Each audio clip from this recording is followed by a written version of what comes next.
No que- Okay, no questions on the quizzes. So today I'm going to be talking about interpreting case studies. It's two parts. The first part will talk about the artifacts and the non-reportable situations where you can encounter problem specimens. And the second part of this lecture on lecture 10 is where you will be actually, I'll be giving you some case studies, actual case studies where you need to figure out what's going on based on information that I've given you. Okay, so because the next exam, by the way, is not going to be tomorrow, it's going to be next Wednesday. Remember, we agreed on pushing it to next week. So the exam next Wednesday is going to have case study questions, all right? And also too, different from your previous exam, it's also going to have multiple choice. So after I finish these two lectures, interpreting case studies and the myelocytic series, then I'll go ahead and do a review on your quizzes tomorrow, and also to a review for your exam next week. All right. If you don't have any more questions, let's go ahead and get started. Okay, interpreting case studies. I think it's important to note that you could be given case study questions on your board exam. So so when you see these questions, you don't freak out. But like I said, the first part of this lecture is going to go over problem specimens where they are not actually the specimen is not, the report is not actually reportable, and you have to do corrective action. Since lecture 1, I've been talking about here and there situations where the CBCs are not reportable, and I'll go over those right now. Okay, so things to look for when you first get handed a CBC, you need to figure out, is this reportable or not? The CLS can say, okay, what do I do with this? And you need to be able to identify whether or not you're going to report the results to the doctor or not. They're going to want to know how you're able to look at the components of the CBC and say, yes, this is reportable, or no, it's not. So abnormal values. Okay, so whenever I give you a CBC, I'm not going to give you the L's or the H's. I'm still going to have you fill in the blanks where a value is high or whether it's low. I'm really nailing down the importance of whether or not you can tell a low value versus a high value. You should train your eyes to first look at MCHC, MCV, the H&H, and the platelet count. The MCHC, that's the easiest one. If it's more than 36, like it's 39, 40, it's not acceptable. Right off the bat, it's not acceptable. MCV, if it's incredibly high, like a 180, that's almost impossible. If it's really, really high, like a 180 or even 150, that's unusually high.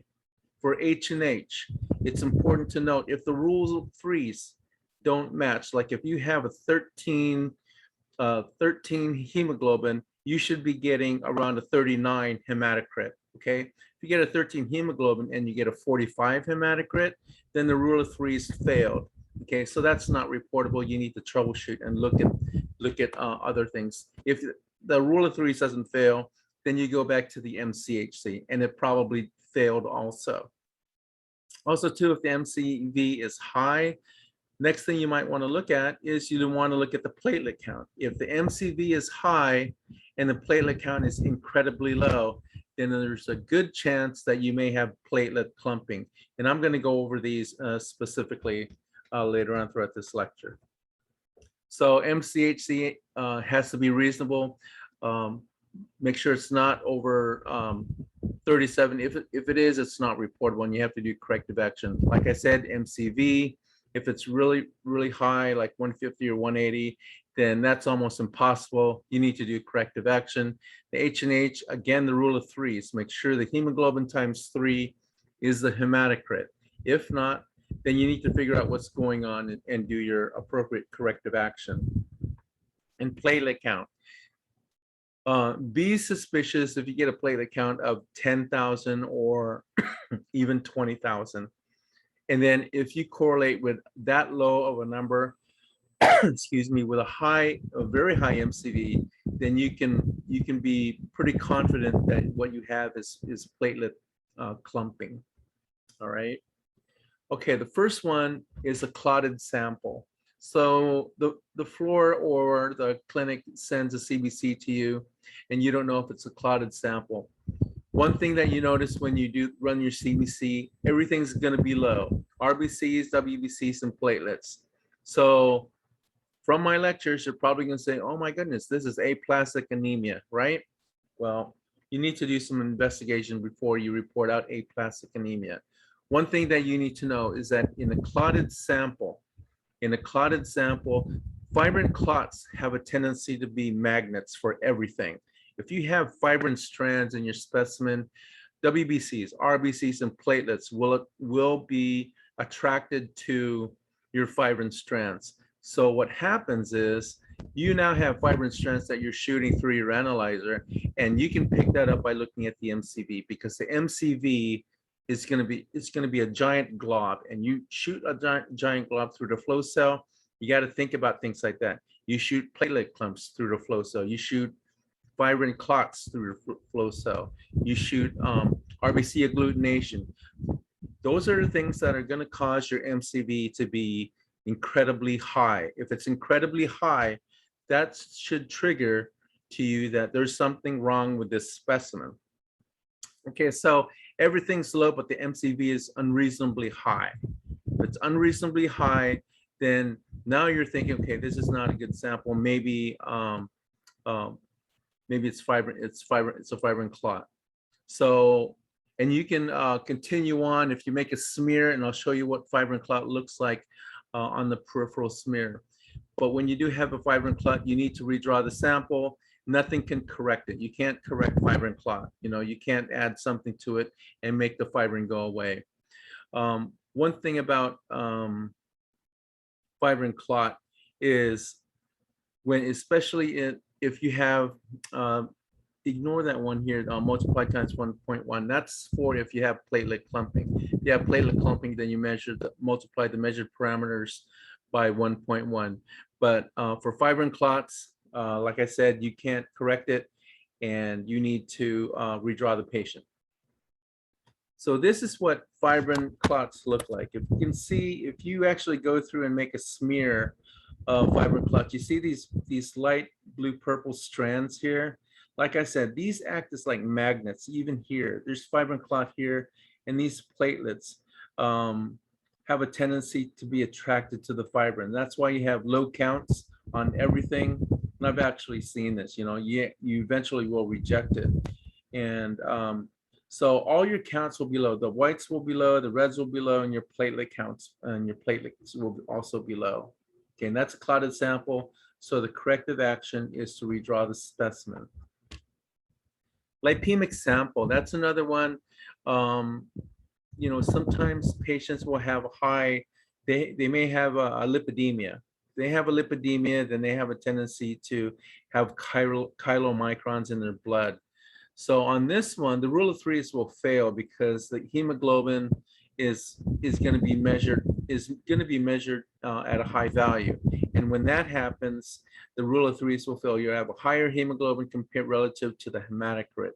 So the absorbance value that's reading the hemoglobin is too high. So your rule of threes will fail.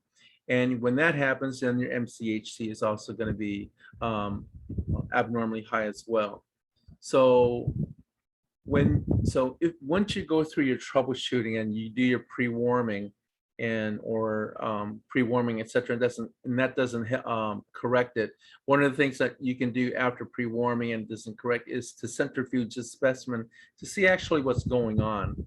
And if you centrifuge it, you'll see the chylomicrons, and I'll show that to you later. And the correction for that is saline replacement. So here, I don't know if you've actually seen a lipemic specimen. Has anybody here seen a lipemic specimen? Say yes or no. I have, yes. Okay. No. So this is what a lipemic specimen looks like. The plasma looks like milk. Okay, those are chylomicrons. And so when you shoot the this sample through the analyzer, you can imagine that the absorbance of the plasma or the sample is going to be really high. It's really thick. So what you have to do is you do your saline replacement, and that's where you take an exact amount, whether it's going to be half an ml, which is 500 microliters, or 1 ml, which is 1,000 microliters, or 1.5 ml, which is 1,500 microliters. What you do is you take it out, but what you want to do is you want to stay away from. Do you know what this interface? Does anybody know what this interface is between the plasma and the red cells? There's a term for that. The Buffy coat? That's correct. That's the Buffy coat. You want to stay away from the Buffy coat. Okay, and this is where there's usually a high concentration of white blood cells here. But what you want to do is you want to dip your pipette tip maybe about a millimeter above the Buffy coat, and make sure you record the amount that you're taking out. So let's say you take out 1,500 microliters. That's 1.5 mLs. 1,500 microliters comes out, and then what goes in is 1,500 microliters of saline. Okay, so now you add 1,500 microliters of saline. That doesn't do anything to the cells, and because what you're shooting through the analyzer, you want to know what's going on with the cells. You're not measuring the plasma. So once you add 1,500 microliters of saline back in here and mix it up, it's probably gonna look like this, okay? Which is a normal CBC. So now what'll happen is your rule of threes will will pass, and your MCHC will come down to within normal range. So you take a little bit of your sample. What you don't want to do is don't use the original tube. Okay, you don't want to use the original tube when you centrifuge it and you want to see if there's chylomicrons. You want to take a little bit of it out and then centrifuge it down, and then you say, okay, I've got chylomicrons there. Okay, so you want to do your take about half of the original tube and put it into another tube. Okay, so you take 3 mLs of sample from the original EDTA tube, because if you mess up on the original tube, then you don't have any more original specimen. Okay, so you're taking it to another tube, centrifuge the sample, and you're going to see that there's chylomicrons there. You're going to carefully aspirate out the plasma, which is milky. Record the volume that you're taking out. Remove as much as possible. Again, not getting too close to the Buffy coat, and then use whatever pipette that use whatever pipette you need to use to aspirate out the volume that you're taking out, but make sure that you replace the exact amount with saline. Okay, replace the exact amount of plasma that you removed with the same amount of saline. Okay, once you do that, then thoroughly mix the sample, rerun the samples, and then rerun the sample through the analyzer, and the rule of three should now pass, because the plasma has now been cleared. You took out the chylomicrons and you replaced it with saline. One way to QC your technique, since you didn't affect the RBCs, because it was really important that your tip doesn't go below the Buffy coat, is that you don't want to disrupt the red blood cells. The red blood cells will still be intact, and that's how you QC. You look at the RBCs before and the RBCs after, and they should match. Okay, so that's how you do a saline replacement. Whatever you take out, replace it and rerun it. Okay, and that's for if you have a lipemic sample. The same thing for icteric. Again, the H&H is going to fail because your hemoglobin is high because of icterus, and icterus is found in patients who have liver problems. Icteric sample, the patient has jaundice. So the same principle, okay, the same principle. H&H will fail, and MCHC will also be high. So you spin it down to actually pour out from the original tube into another tube, spin it down, remove plasma, and replace it with the exact amount of plasma with saline. Mix it, rerun it, and your H&H pass the rule of threes, and your MCHC will also be within the normal range. Okay, so icteric and lipemic specimens are treated the same way with the saline replacement procedure. Okay, so here, icteric samples, the plasma is usually amber. This looks like C might even be hemolyzed. Hemolyzed samples are not really acceptable also, because if you hemolyze the red cells, then you're falsely reporting a decreased RBC count, because you shouldn't accept hemolyzed samples for hematology. But when it's greenish or amber in color, that's an icteric sample, and it indicates a liver problem in the patient. Okay, you have to do the saline replacement and take a look at the results. Make sure that the rule of threes passes on the H&H, the hemoglobin hematocrit, and the MCHC. Make sure that's within 32 to 36. Okay, if not, then you probably do a saline replacement. All right, platelet clumping.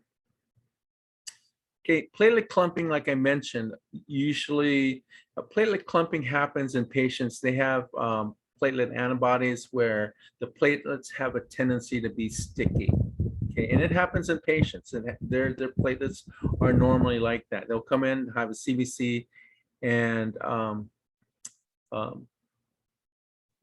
they'll show platelet clumping problems. So what will happen is you run their sample through, the MCV is going to be incredibly high with a corresponding incredibly low platelet count, maybe about 15 to 20,000. So if I give you a case study where it's super high MCV, okay, so platelet clumping, think about the problems on these samples. You got 3 cell lines that you are dealing with. The RBC cell line, the WBC cell line, and your platelet cell line. In this case, obviously, it's the platelet cell line.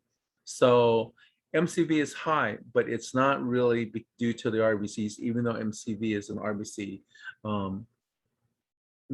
monitor component. But the platelet count will be low. And so you have something that's large, you're shooting through the flow cell, and your platelet counts are low. And then you're saying, well, where are the platelets at? Oh, they're probably being clumped. Okay. And that's because, like I said, patients will have a tendency to have their platelets clumped. So the corrective action for that, if you take it through and make smears of this sample, you'll actually see platelet clumping. Okay. What you could do is some labs will say, well, let's not redraw, let's just do a platelet estimate. Well, in the labs that I worked at, we actually redrew the patient in citrate. And when you do that, you run it on, you run your citrate sample. Now instead of purple top, you collect a blue top. When you run the citrate sample through the analyzer, you'll get results, but they're gonna be a little bit lower because there's more anticoagulant, there's more sodium citrate in a blue top tube compared to a purple top. So you need to compensate for that. And the way you compensate for that is to multiply the measured parameters times 1.1. And the measured parameters, remember, are your WBC, RBC, hemoglobin, and platelets. Those are the ones that need to be multiplied by 1.1. And once you do that, then that's your CBC. Your MCV is going to come down to normal, and your platelet count is going to come within the normal range, which is 140 to 440. Okay, so now you have a normal MCV, and then now you have a normal platelet count, and that's platelet clumping. And this is what platelet clumping looks like on the smear. You see all these clumps right there. Okay, so when you have this will cause your platelet count to be really low. Okay, cause your platelet count to be really low. When you redraw the patient in citrate, this will be dispersed. It'll be spread out throughout the sample. Okay, sodium citrate will free the platelets from sticking together. That's what citrate will do. The next one is cold agglutinins. I already lectured on cold agglutinins. Anybody remember what the antibody is for cold agglutinins? Anti-I. Anti-I, correct. Okay, so when you have cold agglutinins, this is one of the more common artifacts seen when CBCs come to the laboratory. So MCHC will be abnormally high, usually close to 40. Close to 40, that's not reportable. So everything I talked about, lipemic icterus, cold agglutinin, platelet clumping, those are not reportable unless you do corrective action. Okay, and then even clotted samples, you need your corrective actions redraw. For cold agglutinins, MCHC will be high, your rule of threes will fail. Your MCV will also be high because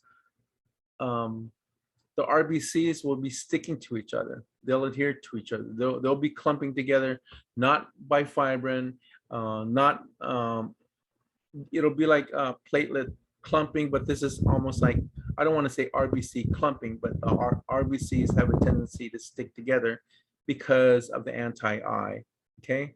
So here on cold agglutinins, your MCV is going to be really high. All right, and your platelet count will be, well, the platelet count will be normal because this is not a platelet problem. This is a RBC problem. So that's how you can tell between a platelet clumping and cold agglutinins. You'll have normal platelets on your CBC printout. Okay, so hemoglobin values will be falsely elevated. So the corrective action, this is an easy one. If you see high MCHC, just go ahead and pre-warm the sample. That's why it's the first thing you look at to make sure that's reportable is to look at the MCHC, especially if you have a lot of samples. You get a high MCHC, put it on the heat block, especially if you have a lot of specimens to run. It's one of the more common causes of MCHCs, CBCs to fail, are the cold agglutinins. Okay, so put it in the heat block. After 20 to 30 minutes, rerun it, and everything comes to more normal. This is what cold agglutinins look like. It's almost like platelet clumping, but this is like, you can say RBC clumping, but we don't use that term. It's where the RBCs will come together because of the anti-I. Anti-I, as you know, is a cold antibody, and it's active at cold temperatures. So when a purple top comes to the laboratory, it's at room temperature. It's not at body temperature. That's why when you return it to body temperature, which is 37 degrees, then these RBC, the RBC agglutination will go away. Okay, anti-I is no longer in effect, and the RBCs will not agglutinate. So that's cold agglutinins due to anti-I. The next one is a mislabeled specimen, and that's something that you need to be really, really aware. It's the most serious specimen discrepancy. When you have, if I could ask you, will a normal CBC kill you? Can a normal CBC kill you? If you report out a normal CBC, and the answer is yes. So say, for example, you have somebody who just had surgery and they have been getting blood, okay, because their hemoglobin is running around 6 grams, 7 grams, 8 grams. And now all of a sudden you have a normal CBC where his hemoglobin is 14. The doctor is going to see that, oh my God, miraculously, this patient has been cured. We no longer have to give him blood. So you stop giving him blood and the patient goes south, and that's where it's really bad. So keep in mind that a normal CBC can actually harm a patient. Same thing like platelets. If you report out a normal platelets and a patient has a low platelet problem and has 50, 60, 70,000 platelets and has been getting platelet transfusion, and you report out a CBC 350,000, 380,000, or 400,000, the doctors can say, oh, wow, this person's platelet problem has resolved itself. Let's stop giving him platelets. Well, do you want to do that to somebody who has critically low platelets? No, you don't. You're actually harming the platelets, patients. So that's why it's possible that in normal CBC, you need to know what you're reporting out. These kind of scenarios happen with mislabeled specimens. And it, unfortunately, you have policies that to prevent mislabeling of specimens, two identifiers. When you draw blood, you need to ask the name, the medical record number, and the date of birth, things like that. You need to make sure that the patient is properly identifying the information on the label that they're going to place on the specimen. So two ways to detect it is the provider doesn't, the provider who's following the patient doesn't believe the results. Wait, this patient's platelets were 20, 30, 40,000 thousand platelets, and it looks like it's trending good, but it's still in the critical range. Now all of a sudden it's 350, 380. No, I don't believe this. So they'll call the laboratory and say, I don't believe these results, and they'll ask for a redraw. Or you'll get a result from you'll get a call from a patient who's looking up the results, and they say, I saw this result for a CBC, but I never got a CBC drawn. Okay, so those are two examples where you need to flag or be suspicious that you have a mislabeled specimen. Like I said, it's one of the most serious specimen discrepancies, and intensive investigations have to take place. So patient identifiers is really important. When you have your blood drawn, they're going to ask you your name and date of birth or medical record number. And at the end of phlebotomy, it's always good policy to, if you're the blood drawer, to hand the tubes to the patient and make sure that they see their own names on the specimens. Okay, don't walk away and label the specimen somewhere else. Make sure the patients will see their actual names on the specimens. So the corrective action for this is just to have, if it involves two patients or a specimen has the names of two patients on the label, the best thing to do is redraw both patients. Okay, is to redraw both patients. And that's it. That's basically it for mislabeled specimens. Okay, so those are scenarios where you have to redraw or do corrective action on the samples. The platelet clumping, fibrin clots, clotted sample, lipemic, icteric, and cold agglutinins. Those are the ones where you look at the parameters, especially the MCHC, MCV, the platelet count. Go through that list. These are what you need to look at. First thing, MCHC, that's the easiest thing to look at. MCV, to make sure they make sense. The rule of threes, the H and H, and the platelet count to correlate to rule out platelet clumping. So I'm going to give you case studies, and I don't know when. I know you're gonna get case studies for sure. 2 case study questions on your next exam next week, and I'm going to ask you, is this reportable? Or if it is, then tell me what's going on with the patient, things like that. All right. So these are artifacts that need to be corrected. All right, case studies. So I'm going to be giving you clinical case studies where you're going to actually read the narrative, and you're going to need to be able to pull out important, pertinent information. The race of the patient, where the patient has traveled, where they're from geographically, the age of the patient, any medications or chemicals exposed to, recent surgeries, i.e. splenectomy, diet, and other types of information. So what I'm going to be doing is I'm going to be going through these case studies, and I think there are about 11 of them. All right. And what I did was I took out the fluff, I took out the narrative, and I'm just giving you the pertinent information. I want you guys to try to tell me what's going on with the patient, okay, based on the lectures that we've already had. So this is kind of like an exercise. You're not going to be graded on it, but I want to see how you guys respond, okay? So the first one, 37-year-old woman from Singapore, okay? So there's some geographical information there. Seems healthy, wants to go on vacation, so she wants to get a checkup from her doctor. A CBCs are ordered and drepanocytes are seen. So I'm going to stop there. What do you know based on the lectures or information that you got from the lectures that you can tell me what's going on with this patient?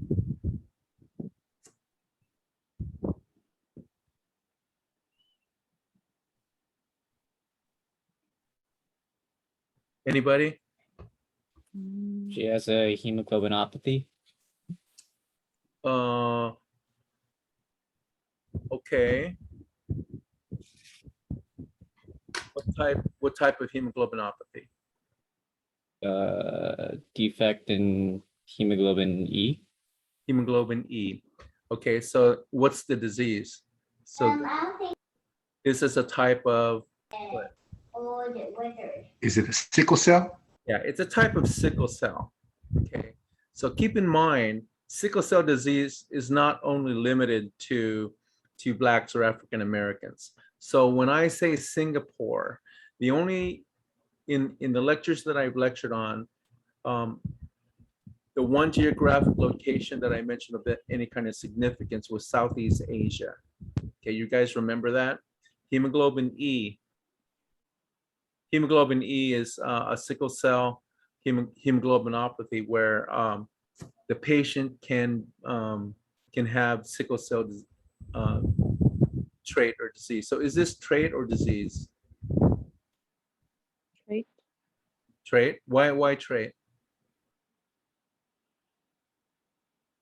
I don't remember. She seems healthy. Yeah, she's not showing any symptoms. That's a good thing. When the patient doesn't show symptoms, and you've already confirmed that this is a sickle cell disease / trait. If you look at her clinical condition, she seems healthy, wants to go on vacation. Okay, so this is sickle cell. The type of hemoglobin is hemoglobin E. Okay, and this is sickle cell trait. All right. All right, the second example. 40-year-old male complaining of chronic fatigue, vegetarian. Okay, I can probably stop there, right? What's going through your mind when I say vegetarian? B12 deficiency. Right, B12, okay? CPC's ordered hypersegmented neutrophils. Okay, so you got the disease, right? So the disease is B12 deficiency. What type of disease is this?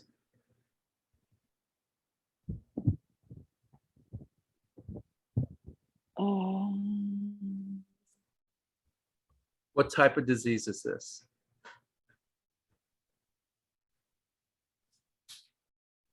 Is it megaloblastic Like Right. pernicious? anemia? No, pernicious is a specific name for a disease, but somebody almost said it.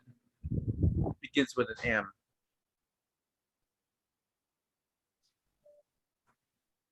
Megaloblastic anemia? Megaloblastic. So if I say what type of disease, okay, in previous classes, I would accept like what name the anemia, and they would say megaloblastic anemia.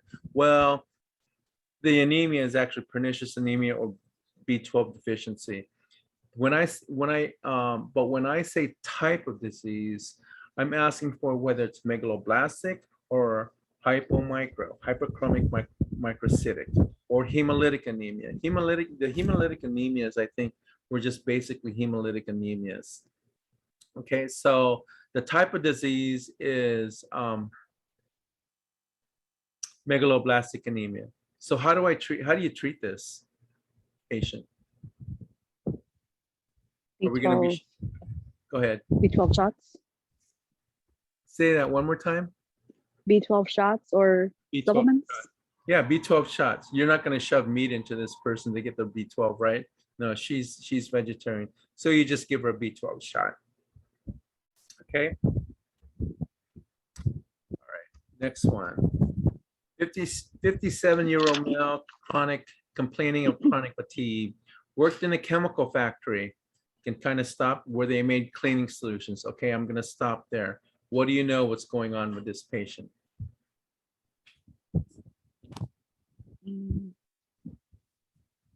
Okay, bone marrow shows hypocellular bone marrow.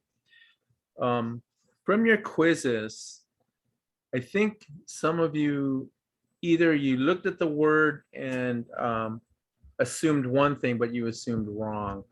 Okay, do you guys know what hypocellular versus hypercellular means? What is Yeah. hypocellular?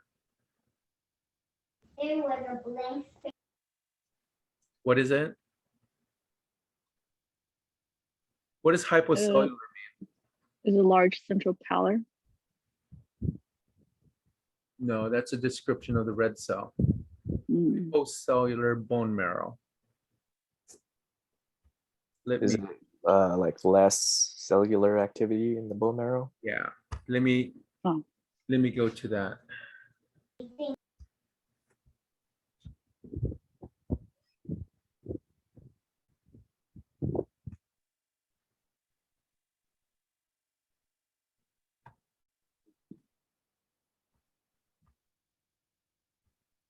Okay, this is the normal bone marrow, normal myeloid and erythroid cells.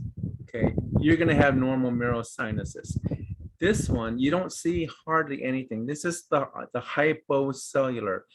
Hypo means low. Okay, so there's low amounts of marrow material here. It's hypocellular. Hypo meaning low. So, and if there was more myeloid and erythroid cells, this would be hypercellular. So if there was a patient who was anemic due to iron deficiency anemia, that one's not aplastic, but your bone marrow is going to be really, really active. You're going to see a lot more cells here. That's hypercellular marrow. This is hypocellular marrow. Next semester, I'm gonna label this hypocellular, and this one is either normal or hypercellular. Okay, are we clear on that one? Because I kind of noticed there is some confusion between what's hypocellular, and I did make reference to the marrow on the question. It's a hypocellular marrow. So what that is, it's the marrow that had very, very few cells. Okay, so what is the disease of this patient? What's going on with this patient? Patient suffering from what?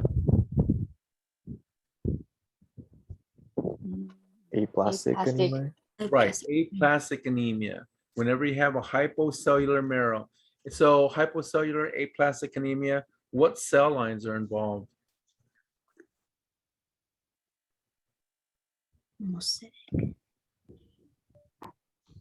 What cell lines are involved? All of them. All of them. Reds, whites, and platelets. All of the cell lines in aplastic anemia are low. Okay, that's why you have a hypocellular. This is that analogy that I use. The factory is shut down. If the factory is shut down, you got no workers there. You know, your workers that handle the RBCs, the ones that handle the WBCs, and the ones that handle the platelets. The factory is shut down. You're not making anything. Okay, so in this case, on this individual, how would you resolve this? Stop working there. Yeah, yeah, stop working there. Work at Costco, right?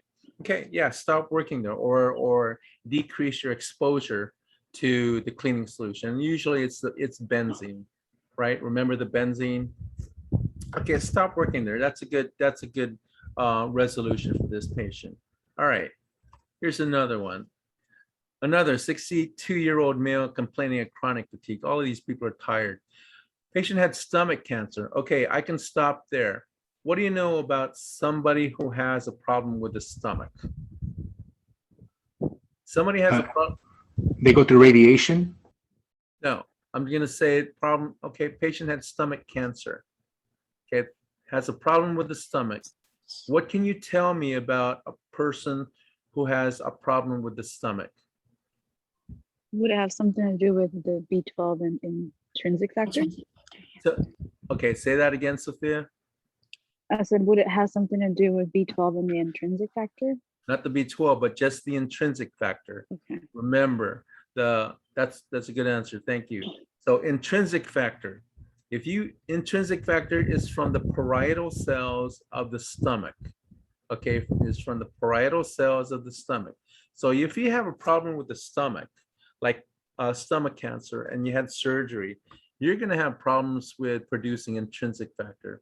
In order to have B12 delivered to all the parts of your body like it needs, B12 needs to be attached to intrinsic factor.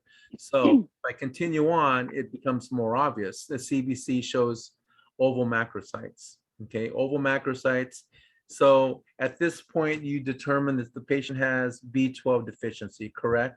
Because the intrinsic factor, B12 is not being delivered because of the lack of intrinsic factor.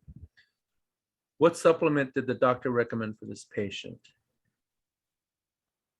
Vitamin B12, right? Right, vitamin B12, because the patient's not getting B12. So the disease is B12 deficiency, supplement is B12. And as Sophia said, the missing cofactor is intrinsic factor. On the other hand, what if I said the patient had a problem with the ileum? Had surgery on the ileum. Mm, Remember in the B12 metabolism, The patient would not have TC2. TC2, transcobalamin 2.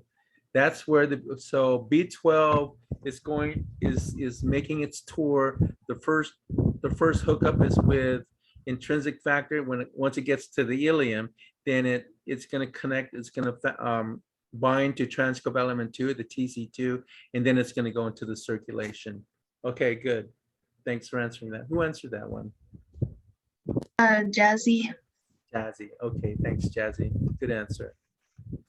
Okay. Example 5. Immigrant from Norway. I'm going to stop there. What's going on? So what happens in Norway? Parasites, the D. pallidum. D. pallidum. What's the disease?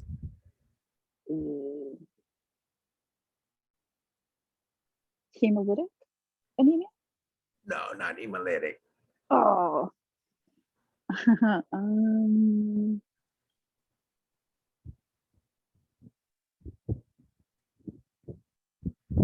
What I happens? can't remember. What? Okay, what? All right. It has to do with their diet in Scandinavia. Mhm. Okay. All right. This person, this immigrant takes vitamins containing B12. Okay. So this person is on a health kick. So the doctor says, okay, goes to the doctor. I feel tired, doctor, but I'm taking my vitamins. So the doctor orders a CBC and B12 folate. The patient shows anemia with B12 decreased with increased eosinophils. Did I ever talk about or mention on the side what increased eosinophils means? Parasitic infection. Right, parasitic infection. So what's going on? What's the disease? What's going on? What's the Oh, megaloblastic anemia, B12 deficiency, right? B12 deficiency? I mean, it's in the question. You take B12, but B12 is ordered right there. B12 is decreased. B12 is decreased. So the patient's suffering from B12 deficiency. The statement after here is increased eosinophils. Whenever you have increased eosinophils, the two main reasons why you have increased eosinophils is asthma and parasites. I don't care. I don't know anything about asthma. But increased eosinophils, it means that you have a parasite. And this is common. The B12 folate or pernicious anemia, B12 folate deficiency or pernicious anemia in Norway is caused by parasitic infection. So what the disease is due to what problem? It's a parasitic infection. What's the parasite? What's the name of the parasite? D. pallidum. D. pallidum? Is it? You know what D. pallidum is? A combination of D is diphyllobothrium. That's correct. But pallidum is treponema pallidum. That's syphilis. Oh, okay. So what's the Wrong second word? disease. D. latum. Relating. Gotcha. Let's not make this. Let's not bring syphilis into the picture here. We haven't talked about that yet. All right. D. pallidum. I did a paper on D. pallidum. That's why. On D. pallidum, there's no such I mean, as pallidum. on pallidum. Yeah, I keep getting them Actually, confused. T. pallidum. T. Yeah, Okay. D. pallidum. No. Right now it's D. latum. D. latum. Got it. Diphyllobothrium latum. You do that again, I'll make you spill out diphyllobothrium on the test. No. Okay. 7-year-old boy. Okay, I can stop there. What disease did I talk about involve children? Not infants or newborns, but children. You guys- Paroxysmal okay, paroxysmal. cold It's either hemoglobinuria. cold or nocturnal. Anybody? Cold. Cold. Cold is the right answer. Paroxysmal cold. So this person has paroxysmal, which is a hemolytic anemia, and it happens in children. And the mother is freaked out when the little boy wakes up, goes to the bathroom, and pees out blood in his urine. CBC shows anemia because this is a hemolytic anemia. So what's the disease? You already answered it, which is paroxysmal cold hemoglobinuria. What's the antibody for PCH? Is that autohemolysin? Is that the one? Yeah, what's the longer name of that?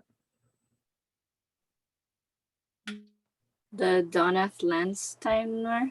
That's the one, Donath Landsteiner. Hmm. Okay.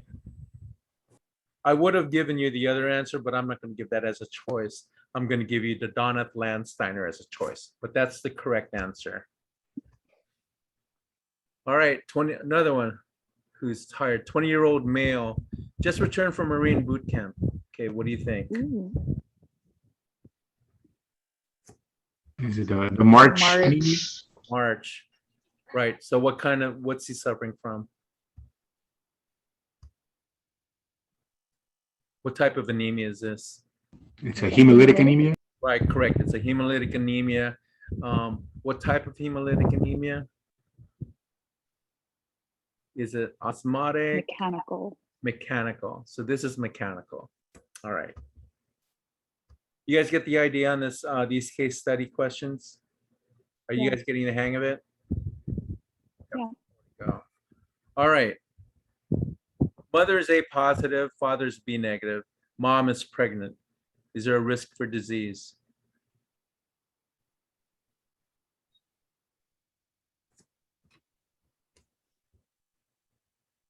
Yeah, for the Mm. newborn one. No, this one is not. Why is it not? Because the father is B negative. The father's B negative, but more importantly, the mother's A positive. So what we're talking about for the disease that you're thinking about is anti-D antibodies attacking the baby. Okay. Will the mother have anti-D? Is it possible? Okay, the mother's A positive. Is it possible for the mother to have anti-D antibodies?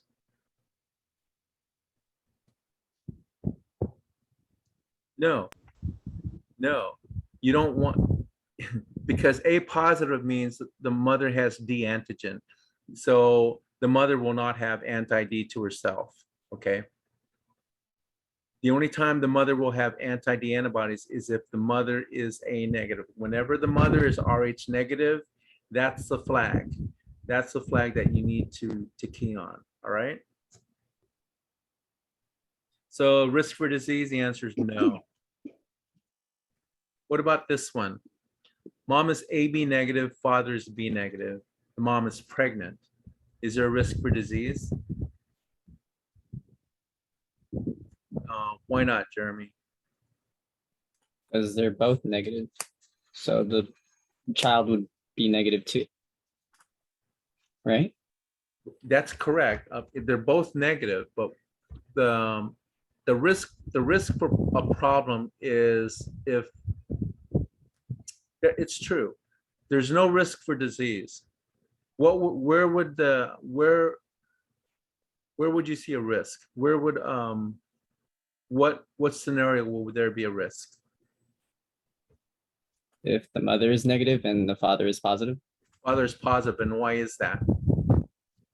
because the baby might have the antigen, No, the baby doesn't have the antigen. or no, it will have Or I don't know.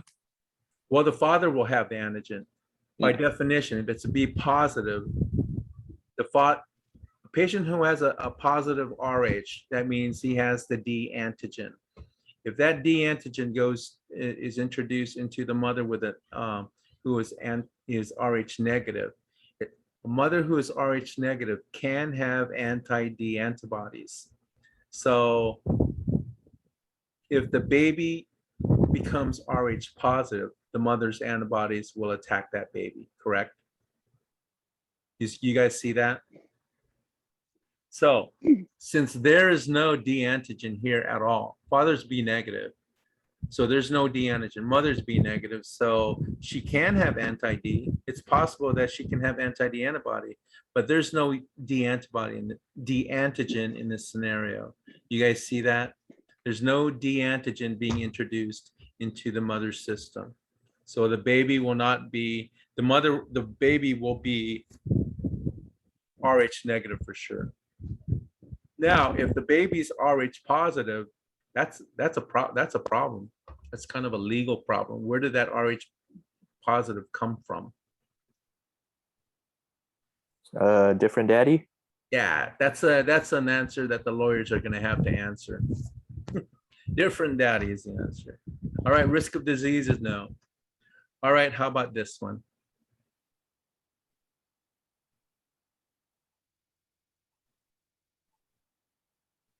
Yes. The answer is yes, because why? Father has the D antigen, it's RH positive. Mom is pregnant, she can have anti-D. She can have anti-D against an RH positive baby, risk of disease. What's the name of the disease? You guys remember?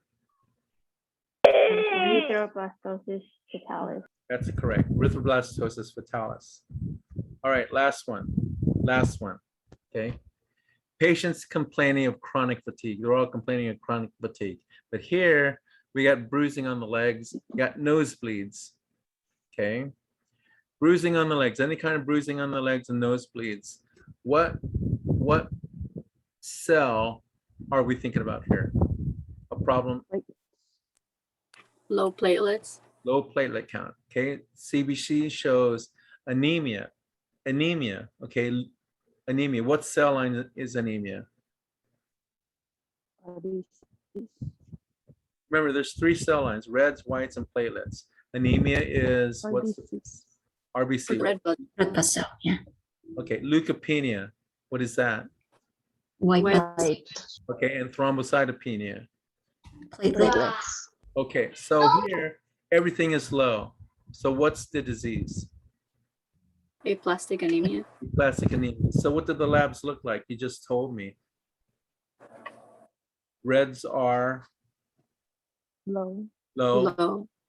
White blood cell is Low. and the platelet count is low. Remember, penia means low. What about the retic count? Less than 1%. Correct. The retic count will also be low or normal. Okay, why is that? Because what's going on in the bone marrow? There's not. Yeah, it's not active. It's not making any red blood cells. This patient's anemic, but the bone marrow is not going to respond. Okay. All right. That's it for interpreting case studies. So when I give you a case study, I'm going to include a lot of fluff.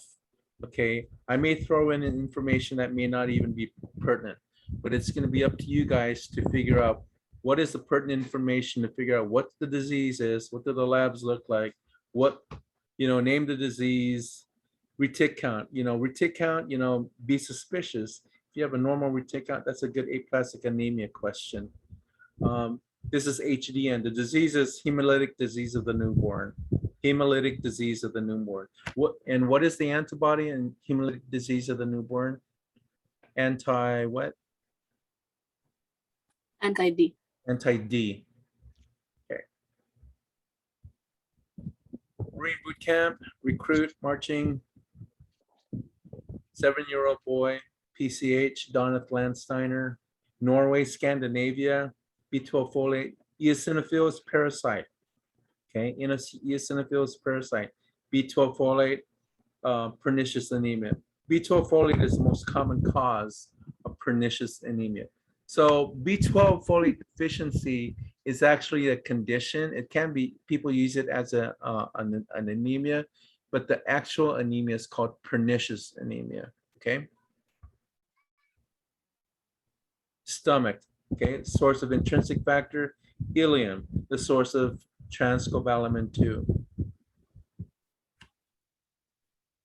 Chemicals, benzene, aplastic anemia, hypocellular, know the difference. Make sure when you see those, that hypocellular, has nothing to do with central pallor. It's either going to be a hypocellular marrow or a hypercellular marrow.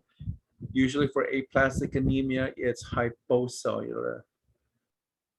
Hypersegmented neutrophil and oval macrocytes, those are two indicators for megaloblastic anemia. All right.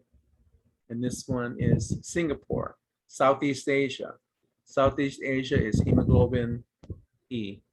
Make sure you know your amino acid substitutions, okay? All right. Are there any questions?